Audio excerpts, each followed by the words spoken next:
याद नहीं उस गीत का गाना क्या होगा, जिस दिल में तेरी याद नहीं उस गीत को गाना क्या होगा, उस गीत में तेरा नाम नहीं उस गीत को गाना क्या होगा।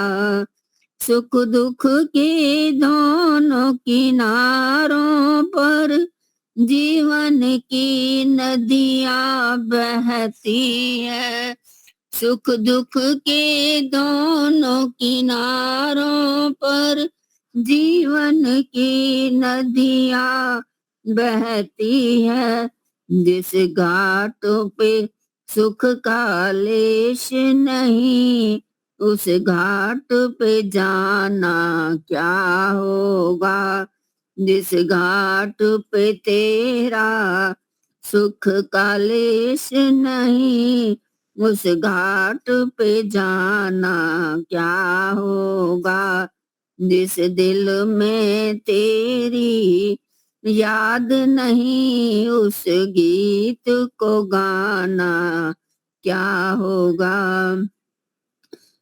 का दुनिया में ठिकाना क्या होगा, सतपथ के भटके राही का दुनिया में ठिकाना क्या होगा, जिस दिल में तेरी याद नहीं उस भजन को गाना क्या होगा। तो बिगड़ी को बनाने वाला है, बनती को बिगाड़ा है मैंने, तो बिगड़ी को बनाने वाला है, बनती को बिगाड़ा है मैंने, फिर अंत समय की घड़ियों में बिगड़ी का बनाना क्या होगा, फिर अंत समय की घड़ियों में बिगड़ी का बनाना क्या होगा, जिस दिल में होगा तो सबकी सुनने वाला है, मैं दर पे तेरे आ न सका, तो सबकी सुनने वाला है, मैं दर पे तेरे आ न सका, हंसते हंसते कुछ कह न सका, रो रो के सुनाना क्या होगा, हंसते हंसते कुछ कह न सका, रो रो के सुनाना क्या होगा, जिस दिल में प्रभु की याद नहीं उस भजन का गाना क्या होगा, जिस भजन में प्रभु का नाम नहीं उस भजन का गाना क्या होगा। धन्यवाद जी समय देने के लिए। बहुत बढ़िया। अभी मैं अपना विषय चालू करता हूँ। पहले प्रार्थना शायद ले ली होगी, फिर से मैं लेता हूँ। ओम सहनावतु सहनौ भुनक्तु सह वीर्यं कर्वावहै तेजस्विनावधीतमस्तु मा विद्विषावहै। ओम शांति शांति शांति। सबको सादर नमस्ते जी। यह उपनिषद का मंत्र है, श्लोक भी बोल सकते हैं। ओम सहनावतु। ओम परमात्मा का मुख्य निज नाम, शाश्वत नाम प्रमुख नाम, रजिस्टर्ड नाम, उनसे हम प्रार्थना करते हैं कि हम सब, अर्थात हम जो प्रत्यक्ष है, ऑनलाइन में भी है, जो गुरु है, शिष्य है, पढ़ने पढ़ाने वाले, सुनने सुनाने वाले हैं, जो मिलकर कुछ लेना चाहते हैं, कुछ देना चाहते हैं, कुछ आगे बढ़ना चाहते हैं, ऐसे जो लोग विशेष उद्देश्य के साथ मिले हैं, वो हम सब बड़े परस्पर एक दूसरे की रक्षा करें, वर्धन करें, दिव्य बनाए। हम जो भी ग्रहण करें, प्राप्त करें, वह अच्छी तरह से, उत्साह से वीर्यवान हो, बलवती हो, सार्थक हो। जो पढ़ा, जो सुना, जो समझा, जो प्राप्त किया, वह और आगे बढ़ाए, औरों को बांटे। और कभी भी हम परस्पर द्वेष न करें, राग मोह आदि किसी भी आवेग में हम प्रवृत्त न बने रहे। और हमारा जो बाधना है, जो अवरोध है, जो दुख है, 3 प्रकार के, जैसे कि हमारे व्यक्तिगत है, मानसिक है, और हमारे बाह्य वातावरण है जो प्राकृतिक है वह भी है, और अन्य द्वारा जो दुख मिलता है व्यक्ति या वस्तु के द्वारा, तो उससे जो तीनों प्रकार के दुख मिलते हैं, तो तीनों प्रकार की शांति हमें मिले, इस प्रकार की हम प्रार्थना करते हैं। आज हम कुछ उपनिषद के विषय में चर्चा करेंगे, तो उसकी प्रस्तावना बांधते हैं, आगे जाके हम उनका भी आगे व्याख्यान करेंगे। तो उपनिषद, परमपिता परमात्मा ने जब सृष्टि की रचना की, उसकी हर रचना अत्यंत वैज्ञानिक, सुगठित, अत्यंत तालमय, संगीतमय, व्यवस्थित, सुव्यवस्थित, बुद्धिपूर्वक सार्थक होती है। कोई काम निरर्थक नहीं होता। प्रत्येक चेष्टा जीवात्माओं के कल्याण के लिए, सुख के लिए होता है। तो जिस प्रकार से व्यवहार करने योग्य, उसका लाभ उठाने योग्य वस्तुएं प्रकट की इस ब्रह्मांड में, हर वस्तु और शरीर, उसका कैसे उपयोग किया जाए, प्रयोग किए जाए, महत्तम उससे लाभ लिया जाए, और ऐसा कभी गलत व्यवहार न हो जिससे आपका नुकसान हो, आपके साधन का नुकसान हो और आप अवनति की ओर चले, तो ऐसा न करें। उसका निषेध भी जिसमें किया गया, वह शब्द सृष्टि, वेद, वह भी परमात्मा ने बनाई। तो वस्तु अर्थात अर्थ, और उसको जनाने वाला, उनको सूचित करने वाला, उनका लाभ उठाने के लिए जो शब्द सृष्टि प्रकट की, वह वेद है। इसी प्रकार हमारे ऋषि मुनि संत जनों ने, सामान्य जन भी समझ सके उसके लिए, उन्हें जो अनुभव हुआ, जो तब पुरुषार्थ करके जो प्राप्त किया, जिसने वो चरितार्थ किया, उसको प्रकट करने के लिए सरल भाषा में, कथा के रूप में जो रहस्य की अध्यात्म विद्या प्रकट की, प्रस्तुत की, वह है उपनिषद। तो उपनिषद विशेषकर अध्यात्म विद्या है, जो सिद्ध पुरुषों ने सबके कल्याण के लिए अपने शिष्यों को जिसके समक्ष प्रकट किया, वह उपनिषद है।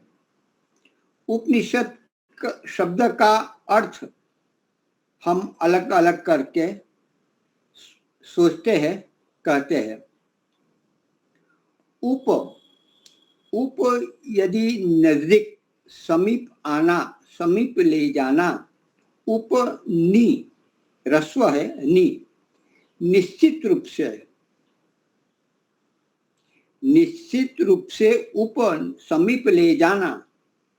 शद का मतलब है बैठना,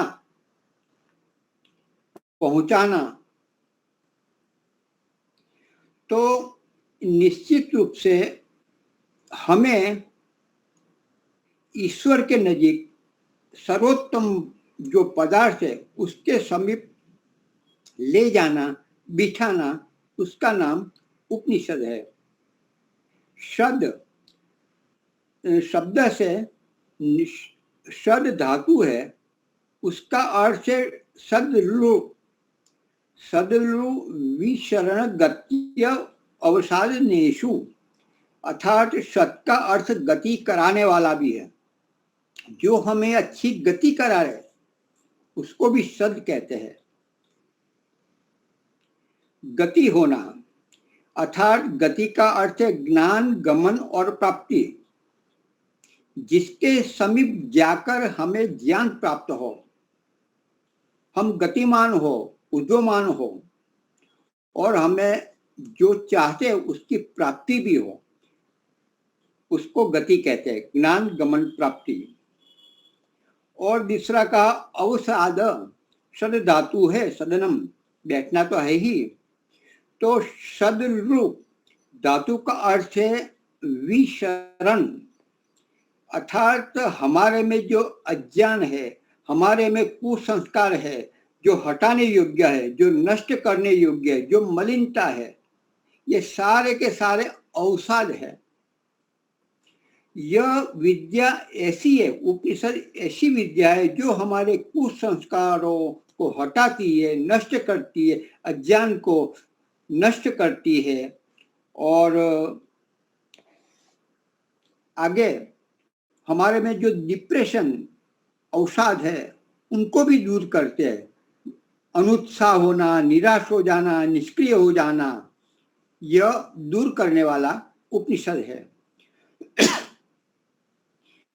अवसाद का मतलब यहाँ हम सामान्य रूप से डिप्रेशन में चले जाना ऐसा बोलते हैं, लेकिन वास्तव में अध्यात्म शास्त्र में अवसाद का मतलब यह भी है कि हम केवल भौतिक जगत में ही लिप्त माइन हो, उससे हटाकर ईश्वर के श्रेय मार्ग पर, प्रशस्त मार्ग पर उपस्थित कर लेना। अवसाद का मतलब अध्यात्म क्षेत्र में, उपनिषद में जो सांसारिक प्रवृत्ति है, जो हमारी सकाम प्रवृत्ति है, जो हमारी सकाम कर्म करके हम बंधन करने वाले जो कार्य कर्तव्य कर रहे हैं, उसको हटाकर हमें श्रेय पथ पर प्रशस्त करने वाले, बिठाने वाला जो ज्ञान है वह है उपनिषद। तो उपनिषद का मतलब है ईश्वर की समीप निश्चित रूप से बिठा देना जो हमारे अंदर के कुसंस्कार, अज्ञान, अविद्या, सकामता, भौतिकता और जो आवेग अंदर के हमारे मन और बुद्धि के, उनका उथल पाथल, बेचैनी, अस्थिरता सब दूर करने वाला उपनिषद है। तो उपनिषद पढ़ना चाहिए। उपनिषद की उत्पत्ति, प्रगटीकरण इस भारत पुण्य भूमि में हुई है, क्योंकि यह भूमि इस प्रकार की है जहाँ सभी प्रकार का विविधता यहाँ उपलब्ध होती है। जो विश्व में है सब कुछ भारत में है। आप भारत की प्रदक्षिणा कर लो तो पूरे विश्व की कर ली, ऐसा ही मानना चाहिए। और जिस भूमि पर 6 प्रकार की ऋतुएं प्रकट होती है बड़ी पूर्ण रूप से, उसके फल, उसके सब्जी, उसके अन्न, उसकी औषधि, जो जो कुछ प्रकट होता है वो यही होता है। और उसको ग्रहण करने से ऐसी विद्या, ऐसी वस्तु है जो सत्व प्रधान है, जो पूर्ण रूप से प्रकट है, उसका ग्रहण करने वाला और चारों जो हमेशा 10 मास से भी अधिक पूर्ण प्रकाशित करने वाला सूर्य और चंद्रमा का दर्शन की आह्लादकता इसी भूमि पर विशेष रूप से होती है। तो ऐसी माहौल में रहने वाले का मस्तिष्क बड़ा हल्का फुल्का ग्रहण करने योग्य वस्तु है, ऐसा ज्ञान तुरंत प्राप्त कर लेता है और चरम सीमा को प्राप्त कर लेता है। तो उपनिषदों का प्रगटीकरण भी यहाँ इसी भूमि पर हुए, क्योंकि इससे सर्वश्रेष्ठ भूमि कहीं भी ब्रह्मांड में, मतलब ये पृथ्वी में नहीं है। उपनिषद गुरु द्वारा जो अपना चरितार्थ किया हुआ अनुभूति है उसको प्रकट अपने शिष्यों के प्रति की है। ऐसा महाकल्याण हमारे ऋषि मुनि संत महात्माओं ने किया है। कोई भी हम पुस्तक पढ़े, ग्रंथ पढ़े, तो उसको चार बातें हमें मुख्य जाननी चाहिए। अनुबंध चतुष्टय, ये आप ध्यान रखिए, बार बार पढ़ने को आएगा, ये कठिन थोड़ा लगेगा लेकिन बहुत महत्व का है। किसी भी वस्तु को, ग्रंथ को हमें पढ़ना है तो चार मुख्य बाबतें हमें जाननी चाहिए, जिसका हम अनुबंध चतुष्टय ये भाषा है। तो उसमें पहला है विषय। विषय जानना चाहिए कि ये ग्रंथ क्यों लिखा है। दूसरा है अधिकारी, कौन अधिकारी है।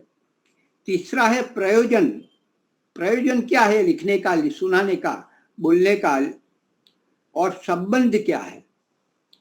विषय, अधिकारी, प्रयोजन और संबंध, ये अनुबंध चतुष्टय है, उसको हमें जानना चाहिए किसी भी ग्रंथ को पढ़ने से पहले। पहला है विषय। यह ग्रंथ लिखा है तो इसका विषय क्या है, किसके विषय में लिखा जाता है, क्या प्राप्त करना चाहते हैं। बहुत सारे ऐसे भी उपनिषद, कुछ ऐसे ग्रंथ लिखे, पूरा पढ़ने के बाद मालूम नहीं पड़ता कि क्या कहना चाहता है, किसके विषय में मुख्य है। ऐसा भी उटपटांग बिना विषय के बोलने वाले, बहुत घंटों तक बोलने वाले होते हैं, रुचिकर भी लगता है लेकिन सार कुछ नहीं। तो हमारे ऋषि मुनि जो बोलते थे, विषय पहले बताते थे, अपना अथ योगानुशासनम, अब हम अधिकार पूर्वक हम अपने विषय को प्रकट करेंगे और विषय से बाहर नहीं जाते। तो सामान्य रूप से हमारे जो अध्यात्म ग्रंथ है उनका मुख्य विषय है ब्रह्म, ईश्वर प्राप्ति, मोक्ष, दुखों से छूटना और सुख में, स्थिर सुख में स्थित हो जाना, यह है। तो विषय ब्रह्म है। ब्रह्म को समझाने के लिए उसके कार्य बताए जाए, उनके गुण बताए जाए, उसके लिए सृष्टि उत्पत्ति की बात हो, चलाने की बात हो, बढ़ाने की बात हो, प्रलय की विद्या हो, उसको सुरक्षित कैसे रखा जाए, कैसा कैसा ज्ञान किस प्रकार से परमात्मा ने हमें दिया है, और यह ब्रह्मांड का जो पिंड है, यह हमारा शरीर, उसमें भी कैसे है, कैसी व्यवस्था, ये सारी की सारी बातें ब्रह्म को लक्षित करके जो बताया जाता है, यह सारा ज्ञान ब्रह्म है, वह उनका मुख्य विषय होता है। अन्य ग्रंथ का अन्य भी हो सकता है, जैसे दर्शन का है तो दर्शनों का विषय सभी दर्शन का विषय ब्रह्म नहीं है। न्याय दर्शन में है, ब्रह्म भी है, लेकिन केवल ब्रह्म ही नहीं है, उसमें समाज की रचना क्या है, कैसे विजय प्राप्त किया जा सकता है, कैसे जो अवरोध विरोधी तत्व उसको शमन उसका किया जाए, उसको हटा लिया जाए, कैसे जीता जाता है, और अपनी वेद की, अपनी सत्य सिद्धांत की प्रस्थापना की जाती है, ऐसी विषय हमारे न्याय दर्शन आदि में है। तो ये उपनिषद आध्यात्म विषय प्रस्तुत करता है, और दर्शन उसमें तर्क, प्रमाण, ऊहा आदि करता है, उस प्रकार से वह सिद्धि करता है, अपने मन को, अपनी बुद्धि को कसरत व्यायाम करवाता है। उपनिषद में सीधा जो जाना, जो अनुभूत किया, वही अपनी जो जैसा किया वैसा ही वेद मंत्र या तो श्लोक के द्वारा प्रस्तुत ऋषि मुनियों ने अपनी वाणी द्वारा कर दिया, वह उपनिषद है। तो आगे हमने विषय, उसके बाद अधिकारी। वेद पढ़ने का अधिकार सब व्यक्ति को है, हर जनमानस को, ऐसा कहा जाता है, गलत नहीं है।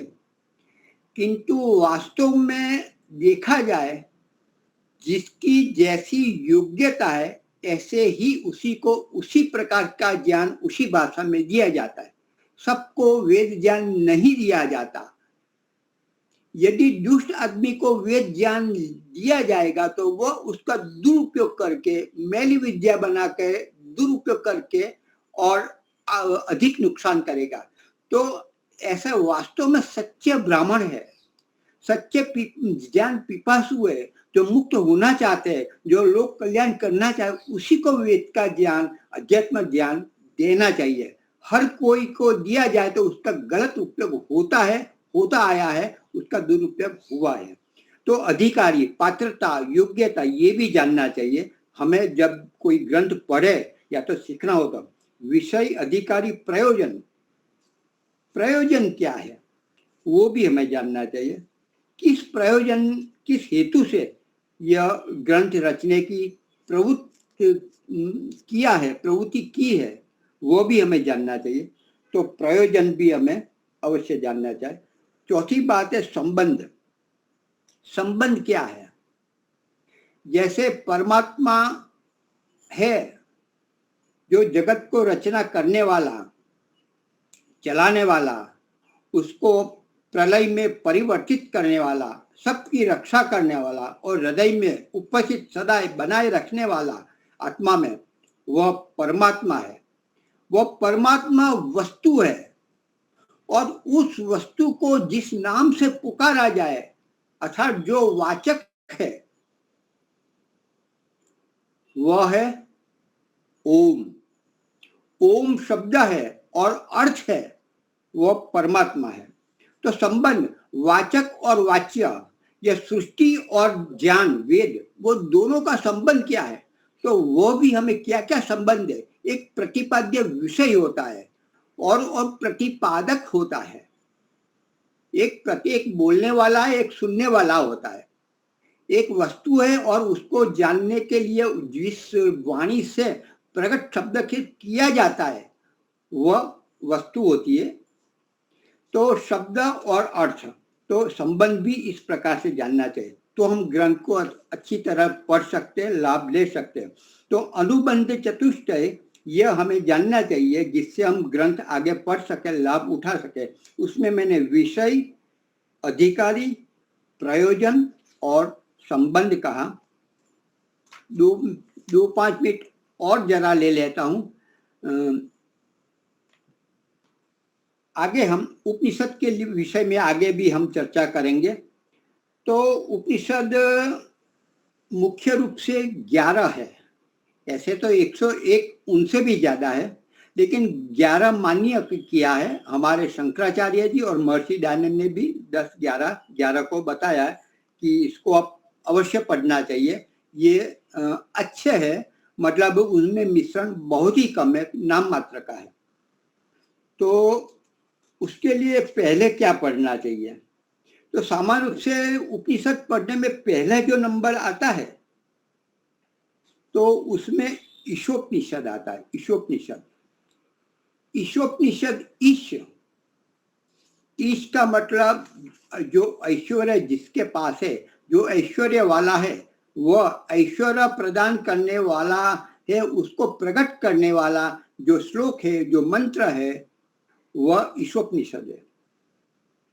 ईश अर्थात ऐश्वर्य की जो अतिशयता है, उससे ऊपर ऐश्वर्य किसी के पास है ही नहीं, उसी का व्याख्यान ईशोपनिषद में कहा गया है। और वो यजुर्वेद का 40वां अध्याय है। उसमें से 3 या 4 मंत्र कुछ अलग है, कुछ फर्क है, कुछ बदले हुए, बाकी वो का वो 40वां अध्याय यहाँ रखा गया है। तो ईशोपनिषद है। उसके बाद दूसरा आता है केनोपनिषद। केनोपनिषद केन तीसरी विभक्ति है। कर्ता ने कर्म को करण से, किसके द्वारा, किससे यह प्रचलन हुआ है, किससे यह प्रकट हुआ है, यह ब्रह्मांड किससे यह वेद प्रकट हुआ है, किसके द्वारा, किससे। तो यह जो इसका जो जवाब देता है, किसके द्वारा यह हो रहा है, यह संसार चल रहा है, यह ब्रह्मांड चल रहा है, यह हमारा शरीर चल रहा है, जो व्यवस्था जो दिख रही है पशु पक्षी प्राणी फूल आदि में, वो किसके द्वारा है। केन कौन कौन है बनाने वाला, वो का बात हमारे केनोपनिषद कहता है। तीसरा है प्रश्नोपनिषद। प्रश्न पूछा जाता है, ऐसा क्यों। यह प्रश्नोपनिषद में आगे मैं ले जाता हूँ, समय उनका नहीं इसलिए। उसके बाद आता है कठोपनिषद। कठ मतलब कठिन, जो कठ है, जो कठिन है। तो जो कठ है, जो कठिन वस्तु को भी अत्यंत सरल के द्वारा, कथानक के द्वारा जो प्रस्तुत गहन वस्तु की जाती है, वो कठोपनिषद में है। उसके बाद भी आता है मुंडकोपनिषद। मुंडक मुंडे मति अलग होती है ना। मुंड यदि सिर मस्तिष्क, और मुंडन यदि सांप, तो हमारी जो अविद्या, हमारी जो जो अज्ञान है, हमारी जो सकामता है, हमारी जो भोगवादिता है, सारा का सारा निष्कासन मुंडन करने वाला है जो मंत्र है, वो मुंडकोपनिषद में है। तो मुंडकोपनिषद भी आगे पढ़ना चाहिए। और भी आगे उसका क्रम आता है, वो हम आगे बाद में चर्चा करेंगे। हमारे वक्ता आ गए होंगे तो उनको मैं निमंत्रित करता हूँ। जय बहन जी, आप प्रारंभ करें। धन्यवाद। धन्यवाद मुनि जी। एक मंत्र तो मैंने तैयार कर दिया है, आगे चलाएंगे कभी भी। हाँ लीला बहन जी, आप जरा न आने वाले हो तो अगले दिन जरा मुझे बता दे, तो मैं और व्यवस्था कर दूं और मैं भी अपनी तैयारी कर लूँ, ऐसा भी। हाँ, मुझे केवल लिख देंगे कि मैं नहीं आ, तो जल्दी मैं भी और व्यवस्था विद्वानों की कर सकता हूँ, उनको भी समय देना होता है। जी जी, कोई बात नहीं।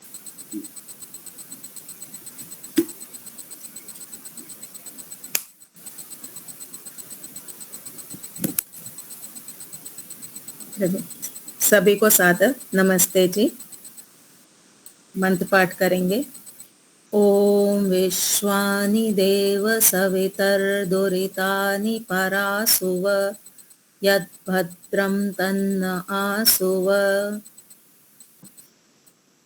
आज जब मैं स्कूल से आ रही थी ड्राइव करके, तो जिस समय मैं आती हूँ उस समय पे गुजराती, ये विविध भारती जो चैनल है ना रेडियो का, उसमें गुजराती भजन या गाने आ रहे होते हैं 2:30 बजे से 3 बजे तक। तो एक पानबाई, जैसे मीराबाई हैं वैसे एक पानबाई भी हैं गुजरात की, बड़ी फेमस हैं गुजरात में। उनके भजन बहुत अच्छे होते हैं और उनके भजन हम बचपन से सुन रहे हैं। मुझे जहाँ तक लगता है मैं 5-6 साल की थी तब से मैं सुन रही हूँ। तो आज भी उन्हीं का एक भजन आ रहा था, बिजली ना चमका दे मोतीड़ा पेरो वैसा, कि पता नहीं कब अचानक से अंधेरा हो जाएगा, ऐसा उसका जो अर्थ था कि अचानक थी अंधारो था सेरे। तो ये मुझे भजन पहले से ही बहुत अच्छा लगता है और बाई चांस आज वापस से सुनने को मिल गया। तो जो लोग नॉन गुजराती हैं उनको बता दूं तो यहाँ पे पानबाई का कहना ये है कि जब बिजली चमक रही है ना ऊपर आकाश में, अभी मानसून सीजन चल रहा है तो इस समय पे बिजली बहुत कड़कती है, तो ये बिजली कितने देर को रहती है, बहुत क्षण भर को होती है। अगर हम कभी सोचते भी ना कि इसकी फोटो खींच लें, तो हम जब तक मोबाइल उठाते हैं तब तक तो बिजली खत्म हो जाती है। ये बहुत थोड़ी देर के लिए बिजली चमकती है। तो पानबाई कह रही है कि जितनी देर में ये बिजली चमक रही है उतनी देर में मोती पिरो लो अपनी माला में, अचानक से अंधेरा हो जाएगा। तो ये केवल एक अलंकारिक भाषा है। यहाँ पे कहना क्या चाहते हैं, ये जो जीवन है ना, ये क्षण भंगुर है, ये बहुत थोड़े समय के लिए है। जितने समय के लिए है उतनी देर में अपने अच्छे कर्मों की माला में अच्छे कर्मों के मोती पिरो लो। अचानक से अंधेरा होगा, यानी अचानक से मृत्यु हो जाएगी, फिर कुछ करने को नहीं रहेगा। तो ये जीवन जो है हमारा, ये बहुत छोटा सा है और करने के लिए बहुत सारे काम है। तो ये जो मृत्यु है, ये मृत्यु तो हमेशा हमारे सामने खड़ी हुई है। हमको लगता है कि मृत्यु नहीं खड़ी है, पर मृत्यु तो सदा हमारे सामने खड़ी हुई है। हमने उसको रोक के रखा हुआ है। कैसे रोक के रखा है? एक सिंपल सा दृष्टांत देती हूँ। नाक बंद करके बैठ जाइए। 2 मिनट के लिए अपनी नाक को बंद कर लीजिए, क्या होगा? पता चल जाएगा ना कि मृत्यु तो सामने है। हमने ये जो सांस हम ले रहे हैं, छोड़ रहे हैं, इससे हम क्या कर रहे हैं? हम मृत्यु को टाल रहे हैं कि अभी तुम दूर रहो। या हमने मृत्यु को टाल रखा है ना। मृत्यु कोई बहुत दूर नहीं, सामने ही खड़ी है, पर ये सांस लेने छोड़ने से हमने उसको टाल रखा है। खाना खाना आप बंद कर दीजिए, कुछ महीनों में आपकी मृत्यु निश्चित है। सामने से एक कार आएगी और वो आपको कुचल सकती है। तो मृत्यु तो हर समय हमारे सामने है, हमने उसको सिर्फ रोक के रखा है। पर बुद्धि में क्या बैठा है? 80 साल के होंगे, 90 साल के होंगे, तब हमारी मृत्यु होगी। ऐसा है ना हमारी बुद्धि में, कहीं ना कहीं तो है कि 80-90 साल में मेरी मृत्यु होगी। अभी मुझसे अगर कोई पूछे ना कि तुम कितना जियोगी, तो मैं बोलूंगी कि अभी लगभग 50 के पास हूँ, 30-35 साल तो और है मेरे पास। क्या सच में 30-35 साल कहीं लिखा हुआ है कि हाँ 30-35 साल है तुम्हारे पास? कहीं लिखा नहीं है। ये तो हमने बुद्धि में बैठा रखा है। एक हमने धारणा बना रखी है कि मृत्यु तो 80 के बाद ही आएगी। तो मृत्यु एक ऐसी चीज है ना जहां कोई नियम नहीं चलता। जन्म पे नियम चलता है। जन्म जो है ना, वहां पे नियम चलता है। जब 2 व्यक्तियों का संयोग होगा तब जन्म होगा, वहां नियम चलता है। मृत्यु का कोई नियम नहीं है, ना डेट है, ना टाइम है, ना कोई नियम है। यह अकेली है जो बिना नियम के कभी भी आ सकती है। इतनी विचित्र है ये। तो जिस चीज का निश्चित नहीं है, जीवन का भी कोई निश्चय नहीं है। मृत्यु का तो निश्चय है कि भाई आएगी तो सही, गारंटी है कि मृत्यु तो आएगी। जीवन का निश्चय नहीं है। तो जिस चीज की गारंटी होती है उसकी प्लानिंग करनी चाहिए, या जिसकी गारंटी नहीं है उसकी प्लानिंग करनी चाहिए। अच्छा, बिना कारण क्या मृत्यु आ सकती है? बिना कारण, कोई कारण ना हो फिर भी आ कोई सकती कार्य है? नहीं होता। बिना कारण कोई कार्य नहीं होता। दार्शनिक नियम है, बिना कारण के कोई नियम नहीं होगा। कोई ना कोई कारण तो होगा, इसलिए मृत्यु आएगी। शरीर टूटेगा फूटेगा, अंदर जो आपके जो संयोग से बना है ना शरीर, और सेल्स आदि से बना है, जब इसकी एनर्जी खत्म होने लगेगी, काम करने की क्षमता कम होने लगेगी, तो मृत्यु आ जाएगी। वो होगी नेचुरल मृत्यु। उसके अलावा कोई ठोकेगा, कभी एक्सीडेंट हो जाए, कभी आग लग जाए, कभी कुछ हो जाए, तो वो कारण से मृत्यु आएगी। आएगी तो किसी भी कारण से ही, बिना कारण के मृत्यु नहीं आती। तो अनिश्चित हो सकती है। इच्छा मृत्यु, एक इच्छा मृत्यु के लिए ईश्वर ने भी मना किया है और हमारे संविधान में भी मना है। एकाध केस में कोर्ट ने अलाउ किया था, लेकिन अदरवाइज हमारे संविधान में भी मना है और ईश्वर ने भी मना किया है। क्यों? क्योंकि ये जो शरीर हमको मिला है ये हमारे कर्मों का फल है। तो अगर हमने कुछ गलत काम किया है जिसके कारण से इस प्रकार का शरीर मिला है, तो फल भोगना हमारी जिम्मेदारी है। हम उन फलों से भाग नहीं सकते। जो भगवान बुद्ध है तो उन्होंने कहा था कि मैं इस दिन पूनम के दिन रात्रि को मैं यहाँ अपना देह छोड़ूंगा, ऐसा निश्चित किया। लोग भी, प्रजा भी आ गई और उस प्रकार वो वृक्ष के नीचे अपना जीवन लीला समाप्त की। तो ये क्या मानना चाहिए? इच्छा मृत्यु मानना चाहिए या उनको था कि इससे ज्यादा मैं नहीं जीऊंगा? नहीं, जब हमारी मृत्यु नेचुरल, अगर हमारी मृत्यु होने वाली है ना, नीलन जोशी जी म्यूट कर लीजिए। जब हमारी नेचुरल मृत्यु होने वाली है, तब हमको आभास होने लगता है कि बस अब खत्म होने वाला है। सारी जो हमारी इंद्रियां है ना, उपनिषद की अभी आप बात कर रहे थे, उससे उपनिषद में दिया है कि ये जो आत्मा है ये अपने सारे जो इधर उधर सेवक छोड़ रखे ना, जो इंद्रियां यहाँ वहां अपने अपने ऑफिस में बैठी हैं, इन सबको वापस बुलाने लगता है आत्मा।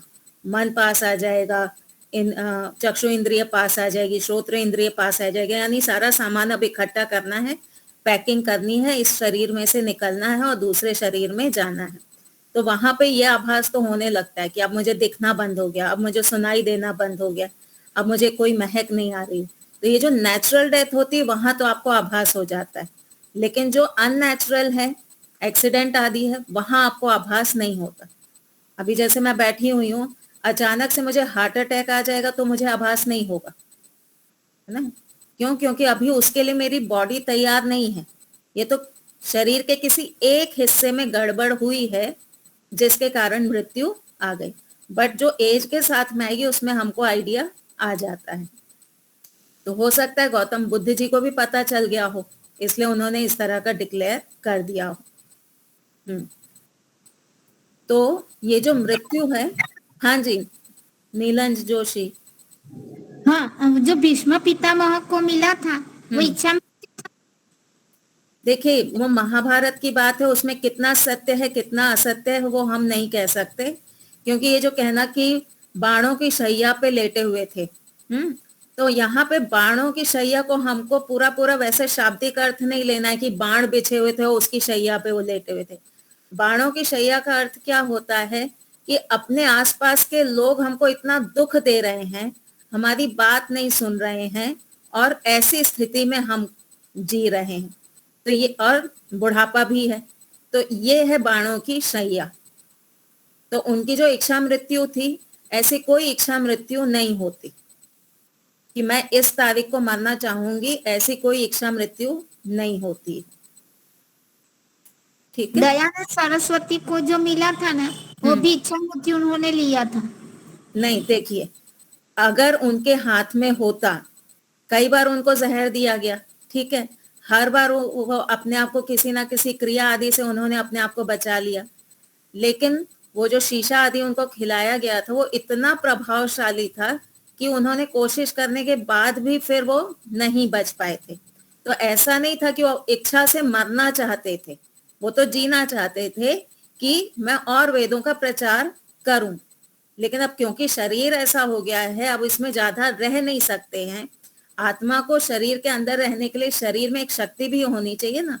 अब वो शक्ति दयानंद जी के शरीर में नहीं रही, तो फिर उन्होंने शरीर का त्याग कर दिया, पर उनकी कोई ऐसी इच्छा नहीं थी कि अब मैं मर ही जाऊं, इस प्रकार की उनकी कोई इच्छा नहीं थी। और जब वो मरे हैं, देह त्याग किया जब उन्होंने, तो उन्होंने कहा था कि हे ईश्वर आपकी इच्छा पूर्ण हो।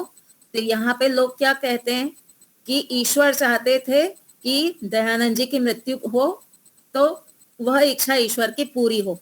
वहां पे दयानंद जी का कहने का अर्थ ये था कि हे ईश्वर आपकी इच्छा पूर्ण हो, अर्थात आप चाहते हैं कि लोग अच्छे हों, वेदों का प्रचार हो, लोग आपकी आज्ञा का पालन करें, इस प्रकार की जो आपकी अच्छी भावना है हे ईश्वर, वो पूर्ण हो। ठीक है। हाँ, अभी जो दयानंद जी को मीन्स सपोज डेथ ईश्वर की इच्छा से मिली, ऐसा हम समझ लेते हैं। नहीं, ईश्वर की इच्छा से नहीं मिली। ईश्वर की इच्छा से क्यों नहीं मिली, सुनिए उसका प्रमाण। जब ईश्वर ने हमको मनुष्य का शरीर दिया, दयानंद जी भी मनुष्य थे, हम भी मनुष्य हैं, ठीक है, तो जब ईश्वर मनुष्य का शरीर देता है तो उसके साथ में एक आयु भी देता है ना ईश्वर, कि मनुष्य जो है वो 100 वर्ष तक जी सकता है। ठीक है, तो ईश्वर ने जब दयानंद जी को शरीर दिया था तो ये कह के दिया कि तुम इस शरीर को 100 वर्ष तक चला सकते हो। तो जब स्वयं ईश्वर ने कहा कि तुम 100 वर्ष तक इस शरीर को चला सकते हो, तो क्या वो 55-60 इस आयु में दयानंद जी का शरीर वापस लेंगे? अगर ईश्वर खुद वापस ले रहे हैं तो ईश्वर के कार्य कैसे हो गए, झूठे हो गए। देते समय कहा कि 100 वर्ष तक तुम चला सकते हो, अब बीच में ही अगर ईश्वर की इच्छा से मृत्यु हो रही है तो ईश्वर तो फिर दोगले हो गए, शुरू में कुछ कहते हैं, बीच में कुछ करते हैं। तो ये जो मृत्यु हुई वो ईश्वर की इच्छा से नहीं हुई, ये जो पाचक था और अन्य जो लोग थे उनके अन्याय के कारण दयानंद जी की मृत्यु हुई थी। अगर ईश्वर की इच्छा से हुई तो फिर पाचक को तो इनाम मिलना चाहिए था, जिन लोगों ने कराया उनको भी इनाम मिलना चाहिए था। तो क्या हम मानेंगे कि पाचक को इनाम मिले? नहीं मानेंगे ना। तो ये अन्याय के कारण उनकी मृत्यु हुई थी, पर उनको मृत्यु से भय नहीं था। जो योगी व्यक्ति होता है ना, जो मुमुक्षु व्यक्ति होता है, जो मोक्ष में जाने की जिसकी इच्छा होती है, वो मृत्यु का प्रतीक्षा करता है। वो सदा चाहता है कि मेरी मृत्यु हो। वो कभी भी जीवन की इतनी वो नहीं करता, तड़प नहीं होती उसके अंदर, क्योंकि उसको जीवन समझ में आ गया है। लेकिन वो जीवन जब तक है ना, तब तक उसको अच्छे से जीना भी जानता है। ठीक है नीलम देखो, जी? उन्होंने उन्होंने जो मृत्यु पर विजय प्राप्त की थी, इसीलिए उन्होंने जब चाहा ना तभी वो देह छोड़ सके, क्योंकि वो विजय प्राप्त कर चुके थे मृत्यु के पर। मृत्यु पर विजय प्राप्त करने का अर्थ क्या है? हमने अभी मृत्यु पर विजय प्राप्त नहीं की है। क्यों? क्योंकि हमारी मृत्यु होगी, फिर अगला जन्म होगा, फिर मृत्यु होगी, फिर अगला जन्म होगा, फिर मृत्यु होगी। तो हमने मृत्यु को अभी जीता नहीं है। मृत्यु पर विजय प्राप्त करने का अर्थ है कि अब हम मोक्ष के अधिकारी हो गए हैं। अब हमारा जन्म ही नहीं होगा। जब जन्म ही नहीं होगा तो मृत्यु कैसी?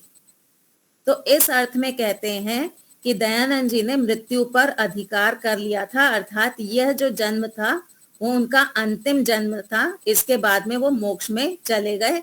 अब उनको मृत्यु नहीं आएगी जब तक वो मोक्ष में है।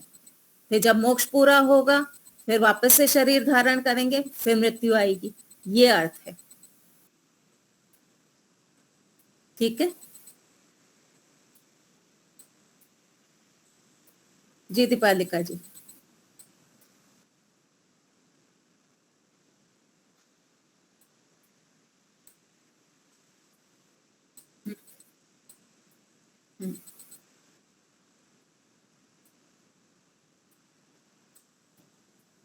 हम्म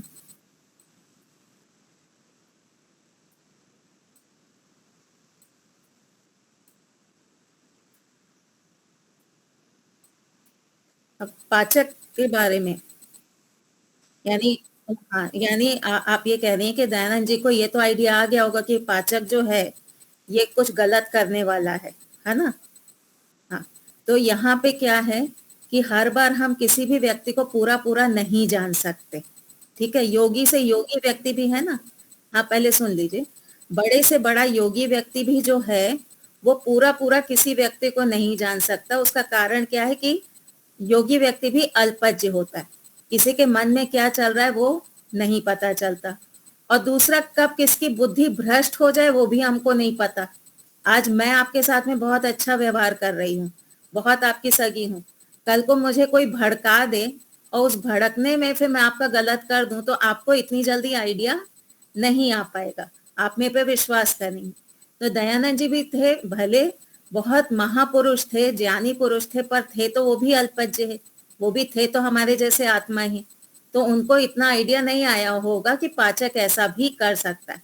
लेकिन जब ये घटना हो गई, जब उन्होंने खा लिया वो भोजन, तब उनको पता चल गया कि पाचक ने मेरे साथ गलत किया है। फिर उन्होंने कहा कि देखो, तुमने जो किया सो किया, ईश्वर तो तुम्हें दंड जो देंगे सो देंगे, लेकिन अभी तुम यहाँ से चले जाओ।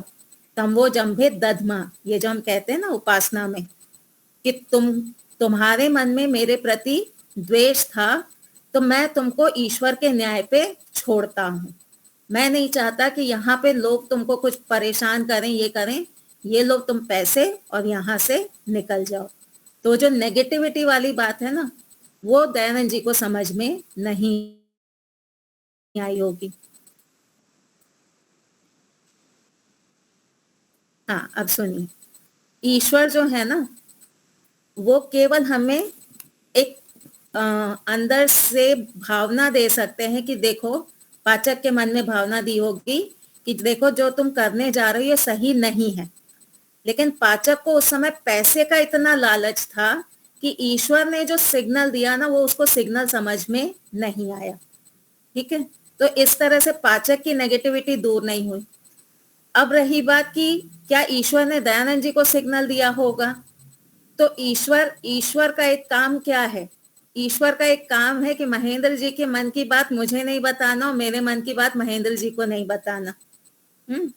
तो पाचक क्या सोच रहा है, दयानंद जी खुद जान ले तो ठीक है, लेकिन ईश्वर नहीं बताएंगे पाचक की बात दयानंद जी को।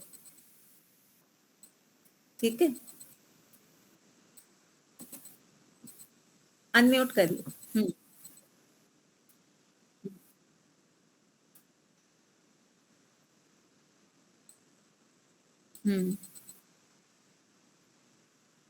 सिग्नल दिया। हम्म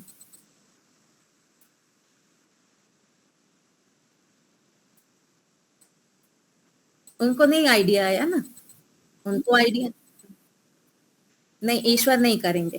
क्यों नहीं करेंगे? क्योंकि सारी जीवात्माएं स्वतंत्र हैं। अगर ईश्वर दयानंद जी को बचाने लगे, ठीक है, हम दो एग्जाम्पल लेके चलते हैं।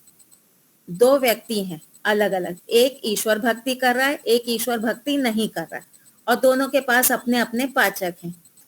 अब दोनों के पाचकों ने जहर दिया इनको। तो अब अगर हम ये माने कि ईश्वर दयानंद जी को बचा ले, क्योंकि दयानंद जी ईश्वर के भक्त हैं, और इस व्यक्ति को ना बचाएं क्योंकि ये ईश्वर की भक्ति नहीं कर रहा है, तो ऐसे में ईश्वर कैसे हो जाएंगे? ईश्वर रागी द्वेषी हो जाएंगे कि ये मेरी भक्ति कर रहा है तो इसको मैं एक्स्ट्रा एफर्ट डाल के बचा लूं, ये मेरी भक्ति नहीं कर रहा है तो मैं इसको छोड़ दूं। ये बात सत्यार्थ प्रकाश में आई कि जो लोग ईश्वर की भक्ति करते हैं या ईश्वर उनके प्रति विशेष कुछ राग आदि रखते हैं, तो वहां पे कहा नहीं, ईश्वर ऐसे विशेष कोई राग नहीं रखते। भक्ति का अलग एक फल है, वहां पे ईश्वर जानबूझ करके फिर उसको बचाएंगे, इसको डुबाएंगे, ऐसा काम नहीं करते।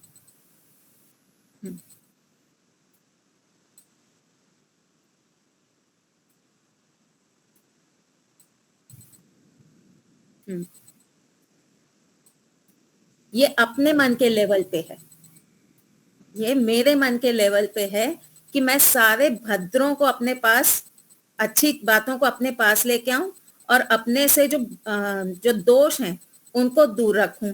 फिर हम एक वो भी कहते हैं ना कि हम बुरा ना सुने, बुरा ना बोलें। तो अगर मुझे पता चल गया कि दीपालिका जी मेरे पे हमला करने वाली हैं, तो अब मैं उनको दूर कर दूं। अगर मुझे पता है कि ये व्यक्ति मेरा नुकसान करने वाला है तो मैं उसको दूर रखूं, लेकिन जब मुझे पता ही नहीं है तो फिर मैं उसको दूर नहीं रख पाऊंगी, क्योंकि मुझे आइडिया ही नहीं। तो जहां तक मेरा ज्ञान है वहां तक मैं अच्छे लोगों को, अच्छे विचारों को ग्रहण करूं, बुरे लोगों को और बुरे विचारों का त्याग करूं, ये है। हाँ, तो हम ईश्वर से प्रार्थना कर रहे हैं ना, हम ईश्वर से प्रार्थना कर रहे हैं कि दुनिया भर के सारे जितने भी अच्छे गुण हैं वो मैं धारण करूं। हम उनको संबोधन क्यों कर रहे हैं? क्योंकि अल्टीमेटली बुद्धि तो वही हमको देने वाले हैं, है ना, बुद्धि तो वही हमको देंगे। और वो बुद्धि हमको डायरेक्ट भी नहीं देते हैं, डायरेक्ट तो वहां पे संप्रज्ञा समाधि आदि में देंगे। अभी तो हम स्वाध्याय आदि करेंगे, अपने लेवल पे भी तो हमको सोचना है ना, हमको अपने लेवल पे भी सोचना होगा, मुझे आपका परीक्षण करना होगा। ईश्वर मुझे सीधे नहीं बोलेंगे कि दीपालिका बहन से दूर रहो, ईश्वर बोलेंगे मैंने तुमको बुद्धि दी है, इस व्यक्ति का परीक्षण करो, अगर ये तुम्हारे अनुकूल है तो इसको ग्रहण करो, अगर अनुकूल नहीं है तो इसको छोड़ दो। तो ईश्वर बुद्धि देते हैं, ज्ञान देते हैं ताकि मैं परीक्षण कर सकूं आपका। वो मेरा हाथ नहीं पकड़ेंगे कि दीपालिका जी अच्छी नहीं है फिर क्यों जा रही है तुम उनके पास, ऐसा नहीं करेंगे ईश्वर। ठीक है, क्योंकि भक्ति करते हैं हाँ? तो हमें ऐसा कुछ ईश्वर कर सकते हैं कि हमारे पर जो भी बुरा होने वाला है वो टल जाए। नहीं, नहीं ईश्वर तो कोई भक्ति भी नहीं करेगा। नहीं, भक्ति का क्या अर्थ होता भी है? नहीं हुएगा। भक्ति का जो भक्ति हम क्यों करते हैं? ईश्वर से हम अच्छे गुणों की, अच्छी बुद्धि की प्रार्थना करते हैं, ठीक है। हम गायत्री मंत्र में कहते हैं ना, धियो यो नः प्रचोदयात्, ठीक है। ये हमने ईश्वर से प्रार्थना की, हमने ईश्वर की भक्ति की, हमने ईश्वर से प्रार्थना की।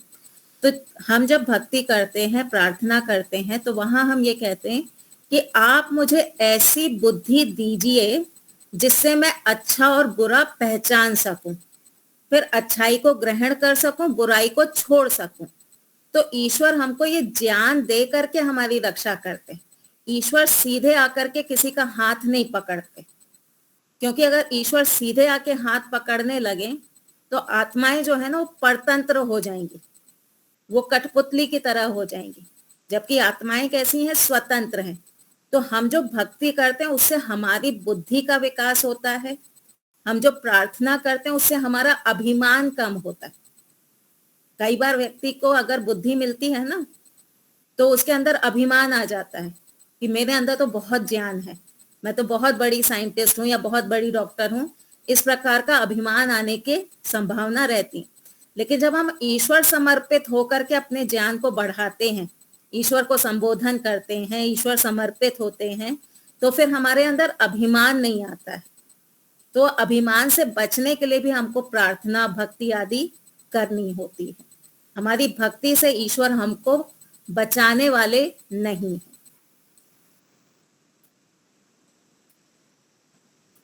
ठीक है। जैसे कह ये मीराबाई आदि, वो भी तो भक्ति करती थी ना, फिर भी जहर पिया और जहर पी करके मृत्यु हुई।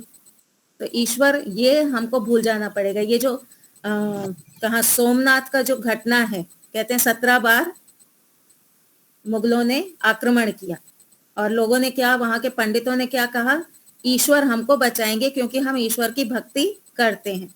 और उस चक्कर में 17 बार आक्रमण हुआ, इतना लूटा गया सोमनाथ के मंदिर को।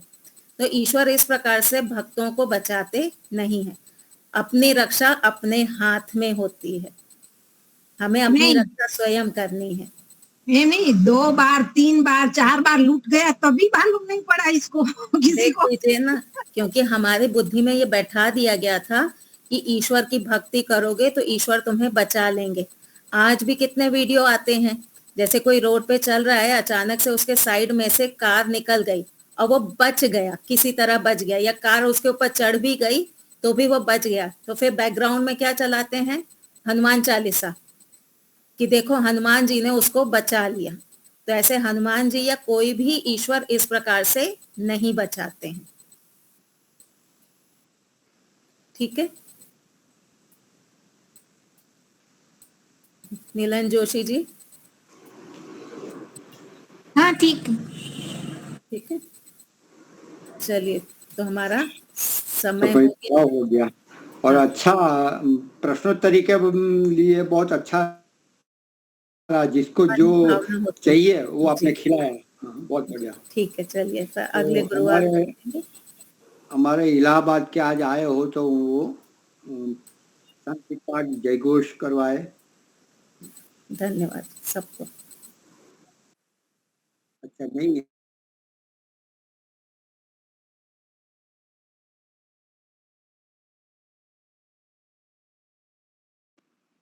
हाँ, बहन जी, जया बहन जी का बहुत बहुत धन्यवाद। और मैं हर बार उनका 5 मिनट और ज्यादा ले लेता हूँ, क्योंकि मेरे आगे वाले भी मेरा ज्यादा ले लेते हैं, और तो ये भी कारण है। तो 20 मिनट में कुछ होता नहीं, फिर भी प्रयास करते हैं। तो देखिए, 5 मिनट ये में तो ले ये लेता तो हूँ। घर की बात है, चल जाएगा। लेकिन हाँ ये करना कि पिछले ने मेरे पे अन्याय किया है इसलिए मैं आप पे अन्याय करूंगा, ये ठीक नहीं है। हाँ, ये तो अपने घर की बराबर। बात है, ये तो अपने घर जी की जी, बात है भाई। 5 मिनट इधर उधर चल जाएगा, पर हेतु ठीक नहीं है। ठीक है, आपकी बात ठीक। मैं 20 मिनट में कुछ नहीं, आप बातें लीजिए, नहीं बता सकता, ये आप यही है लीजिए, कारण। आप 25 मिनट लीजिए, 30 मिनट लीजिए, मुझे कोई आपत्ति नहीं है, मुझे कोई आपसे शिकायत नहीं है। लेकिन जो हेतु दिया ना, वो हेतु ठीक नहीं है। नहीं, ठीक जय नहीं जी हो। आप 1 घंटा लेने का पूरा। देखो आगे हमारे प्रयास व्यवहार। करूंगी। देखिए, मेरे साथ होता क्या है ना, मैं स्कूल में नौकरी करती हूँ मैं आती हूँ, फिर थोड़ा मुझे भी ब्रेक चाहिए होता है, इसलिए मैंने 4:30 का टाइम रखा। कभी ऐसे गुरुवार को छुट्टी होगी तो मैं पहले से बता दूंगी कि आज मेरा 1 घंटे रखिए आप लोग, ठीक है? चलिए, धन्यवाद। धन्यवाद धन्यवाद। ठीक है, धन्यवाद धन्यवाद धन्यवाद सबको, नमस्ते जी।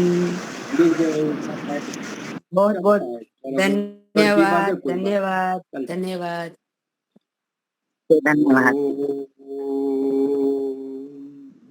जौ शान्तिरन्तरिक्षं शान्तिः पृथिवी शान्तिरापः शान्तिरोषधयः शान्तिः वनस्पतयः शान्तिर्विश्वे देवा शान्तिर्ब्रह्म शान्तिः सर्वगं शान्तिः शान्तिरेव शान्तिः सामा शान्तिरेधि। ओम शांति शांति शांति। सबको सादर नमस्ते। नमस्ते सादर नमस्ते, धन्यवाद सभी का। हाँ जी, कल पुनः मिलते हैं। हमारे वक्ता श्रुति जी और लीलाबेन जी होंगे। मिलते